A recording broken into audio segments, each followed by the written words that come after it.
कर्म योग क्या कहता है? वह कहता है कि तुम निरंतर कर्म करो, परंतु कर्म में आसक्ति का त्याग कर दो। अपने को किसी भी विषय के साथ एक मत कर डालो। अपने मन को सदैव स्वाधीन रखो। संसार में तुम्हें जो सुख दुख दिखाई देते हैं वे तो विश्व के अवश्यम भावी व्यापार हैं। दारिद्र्य, संपत्ति, सुख ये सब क्षणभंगुर ही हैं।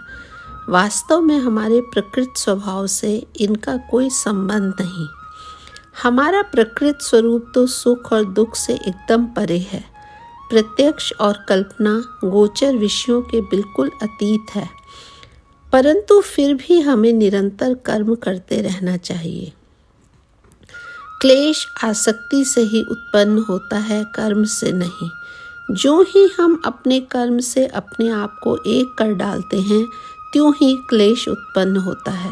परंतु यदि हम अपने को उससे पृथक रखें तो हमें वह क्लेश छू तक नहीं सकता। यदि किसी दूसरे मनुष्य का कोई सुंदर चित्र जल जाता है तो देखने वाले व्यक्ति को कोई दुख नहीं होता, परंतु यदि उसका अपना चित्र जल जाए तो उसे कितना दुख होता है। ऐसा क्यों? दोनों ही चित्र सुंदर थे और संभव है दोनों एक ही मूल चित्र की नकल रहे हों, परंतु एक दशा में उस व्यक्ति को बिल्कुल क्लेश नहीं हुआ पर दूसरी में बहुत हुआ। इसका कारण यही है कि पहली दशा में वह अपने को चित्र से पृथक रखता है, परंतु दूसरी दशा में अपने को उससे एक रूप कर देता है। यह मैं और मेरा ही समस्त क्लेश की जड़ है। अधिकार की भावना के साथ ही स्वार्थ आ जाता है और स्वार्थपरता से ही क्लेश उत्पन्न होता है। प्रत्येक स्वार्थपर कार्य और विचार हमें किसी न किसी वस्तु से आसक्त कर देता है और हम तुरंत ही उस वस्तु के दास बन जाते हैं।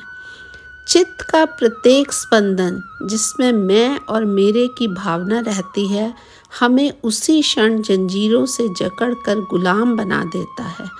हम जितना ही मैं और मेरा कहते हैं, दासत्व का भाव हमें उतना ही बढ़ता जाता है और हमारे क्लेश भी उतने ही अधिक बढ़ जाते हैं। अतएव कर्मयोग हमें शिक्षा देता है कि हम संसार के समस्त चित्रों के सौंदर्य का आनंद उठाएं, परंतु उसमें से किसी भी एक के साथ एक रूप न हो जाएं।